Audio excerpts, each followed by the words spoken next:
Salut les bricoleurs, donc on se retrouve aujourd'hui pour un tout nouveau tuto par rapport à l'électricité gratuite et infinie, par rapport à certains commentaires et des personnes qui n'arrivent pas encore à faire tourner l'ancien système. On arrive sur un tout nouveau système qui sera beaucoup plus simple à faire fonctionner. Pour ceux qui ont déjà réussi à le faire tourner, bon ben, système n'apportera rien à ce que vous avez déjà réussi. C'est vraiment le tuto pour les personnes qui n'y arrivent pas.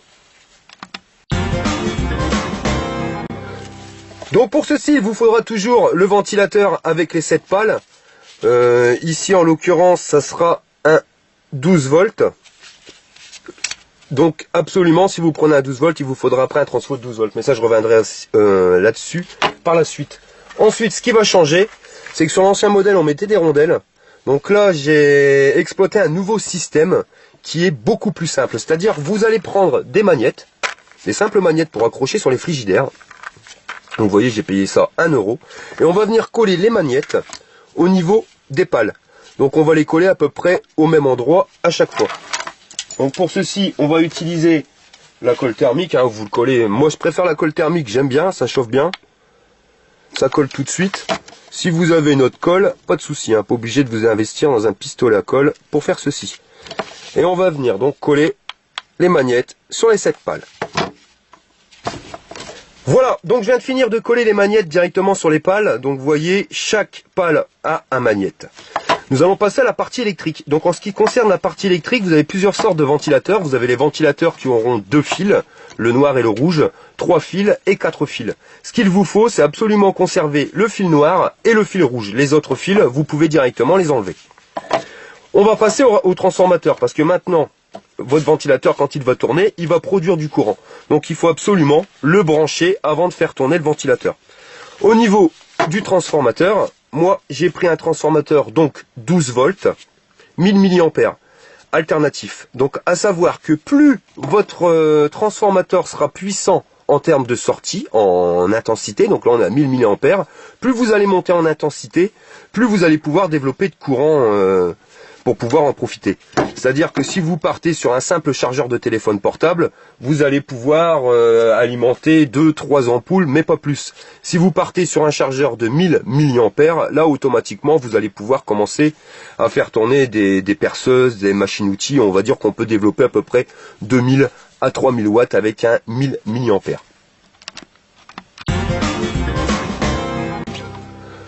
Votre transformateur, vous allez le raccorder directement à une multiprise.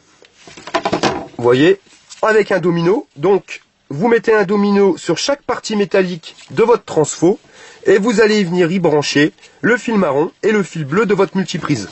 Pourquoi je mets une multiprise avec 5 plots? Parce que comme je vous l'ai dit tout à l'heure, avec un transformateur de 1000 mA, je veux vraiment pouvoir brancher pas mal de choses, ce qui me permet de pouvoir gérer directement les plusieurs pièces. C'est-à-dire que vous pouvez gérer vos pièces d'éclairage branchées sur une prise, une chambre, une deuxième chambre, le salon, ainsi de suite. Petite astuce, il y a beaucoup de gens qui m'ont mis en commentaire au niveau de l'arrêt du ventilateur. Ou pour arrêter le ventilateur, vous décollez l'aimant, arrêtez, vous n'allez pas à chaque fois faire chauffer le pistolet à colle pour mettre en route votre système. Il suffit tout simplement de mettre un interrupteur, vous voyez, avant l'entrée du transformateur. Et ça, on va venir directement le raccorder sur notre ventilateur. Donc vous sortez du ventilateur avec le fil noir et le fil rouge et vous allez rentrer dans un interrupteur avant de rentrer dans votre transfo. Comme ça, quand vous voulez arrêter le courant, vous éteignez tout simplement le bouton et ça va stopper le courant au niveau de votre multiprise. Bien sûr, votre ventilateur continuera à tourner, mais de toute façon, comme ça consomme rien, à la limite, on s'en fout. Donc voilà, je viens de raccorder directement le ventilateur à mon interrupteur qui est raccordé à mon transformateur. Je vais maintenant venir mettre de la gaine thermo. Pourquoi la gaine thermo? Tout simplement pour éviter les faux contacts. Voilà. Autant qu'on le fasse directement pour que ça dure. Et la gaine thermo, vous le chauffez et ça se rétracte. Bon, vous mettez de la gaine thermo, vous mettez du Chatterton, ce que vous voulez. Le principal, c'est vraiment d'isoler les deux parties pour pas qu'ils fassent contact. Je tiens à préciser, par rapport à certains commentaires de personnes sur Facebook ou sur YouTube, il est impératif, avant de faire tourner le moteur, de raccorder le transformateur et d'isoler le transformateur. C'est-à-dire de déjà le mettre sur une multiprise. De pas laisser les deux parties métalliques mal, sans isolation. Pourquoi? Parce qu'à partir du moment où vous allez faire tourner votre moteur, là il va produire du courant. Et après vous risquez de prendre un coup de jus. Donc il y a toutes les personnes qui malheureusement m'ont mis en commentaire comme quoi elles s'étaient pris un coup de jus quand le moteur s'était mis en route. Si vous regardez bien les premières vidéos, je le stipule bien, donc c'est pour ça que je le mentionne à nouveau. Faites attention, isolez bien la partie électrique avant de faire tourner le moteur pour votre sécurité. Nous allons donc passer au collage des aimants sur le côté du ventilateur pour pouvoir donc créer un champ magnétique afin de faire tourner ce dit ventilateur. Donc sur les anciens modèles on tournait directement avec des rondelles. Là on va changer, on va faire du magnétisme contre du magnétisme. C'est pour ça que ça sera beaucoup plus simple. Donc on va reprendre 3 magnettes, voyez, identiques à ceux qu'on aura collés sur la pale.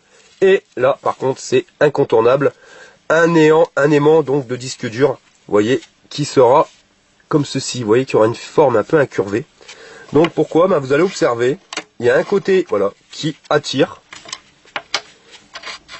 et un côté qui repousse. Donc là le côté qui repousse et là le côté qui attire. Et c'est grâce à cet aimant là qu'on va créer une rotation. Vous voyez, quand la pale va arriver d'un côté, elle va être attirée. Et quand elle va arriver de l'autre côté, elle va être repoussée.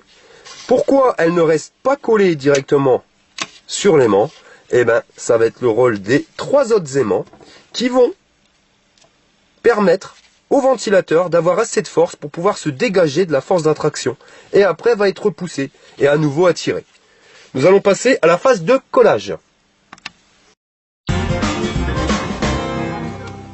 Donc pour coller vos aimants, vous allez tout simplement positionner, toujours pareil, la colle chaude ou n'importe quelle colle que vous avez, sur un des coins et vous positionnez l'aimant au milieu du coin. Vous voyez, de manière à qu'il soit là. Bon, vous voyez, il commence à le repousser. On va en coller un deuxième à ce niveau-là.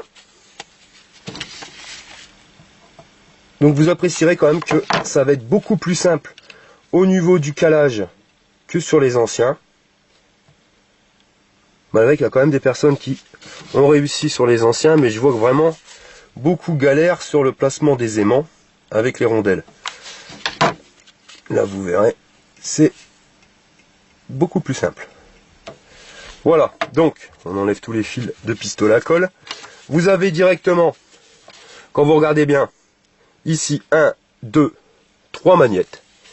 Et il ne nous restera plus qu'à positionner celui-ci. Donc celui-ci vous le positionnez dans un sens ou dans l'autre, c'est exactement pareil. Donc on va s'approcher tout doucement. Ouais, alors on commence à voir la force d'attraction. Alors attendez, je vais l'approcher de plus en plus. Et voilà. Quand je le retire, ça s'arrête. Très simplement. Donc il nous suffit, attendez, on va jouer avec un petit peu. Voilà. Donc là, vous ne pourrez pas dire que c'est très compliqué de positionner les aimants. De toute façon, je vais vous le faire voir, voilà. Regardez, on peut jouer un petit peu. Ça fonctionne encore. Donc on va venir positionner notre colle chaude. Voilà. Et on vient remettre directement l'aimant. Voilà. Et voici. Vous voyez, notre ventilateur tourne parfaitement.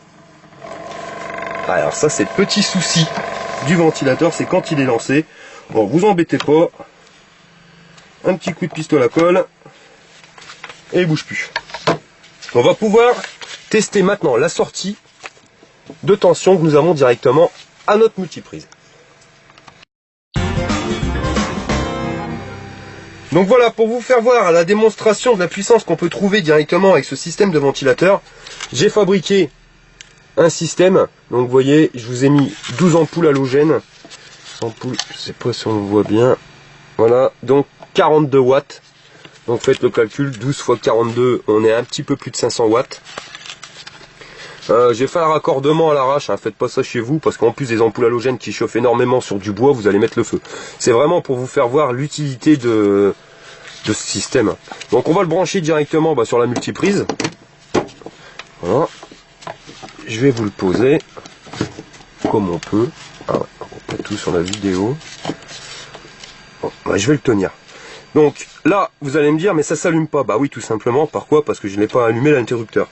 Donc là, je vais mettre en route l'interrupteur. Vous voyez, le moteur ne ralentit pas. Je vais pas l'éclairer parce que vous allez en prendre.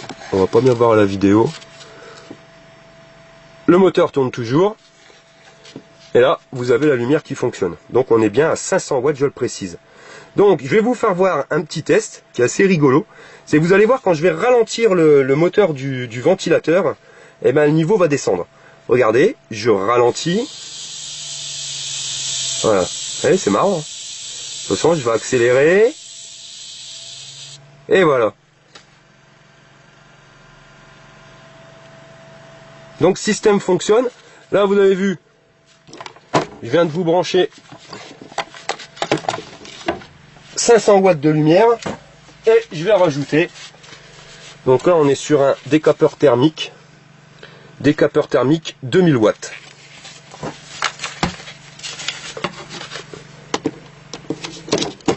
Voilà.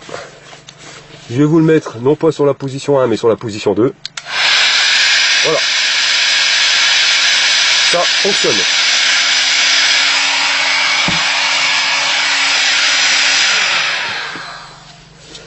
Donc j'ai eu sur internet des personnes qui m'ont dit oui mais le système n'est pas infini parce que le magnétisme des aimants c'est garanti 300 ans, au bout de 300 ans ça ne fonctionne plus. D'accord, excusez-moi, ça sera pas infini mais ça tiendra, je veux dire, même pas 300 ans, parce qu'il faut être honnête, le moteur avec les aimants vous l'alourdissez, donc les roulements supportent pas trop, on va dire max 4 ans vous devez changer votre ventilateur, quand vous savez le prix que ça vaut, surtout que vous l'avez en récupération. Bon bah c'est pas infini mais ça dure quand même 4 ans quoi. Regardez ce que j'allume, j'allume 500 watts de lumière sans problème, plus un décapeur thermique à 2000 watts, on est à 2500 watts de puissance. Voilà messieurs dames, donc le nouveau système moteur ICE qui sera beaucoup plus simple à faire fonctionner pour vous au niveau du placement du magnétisme.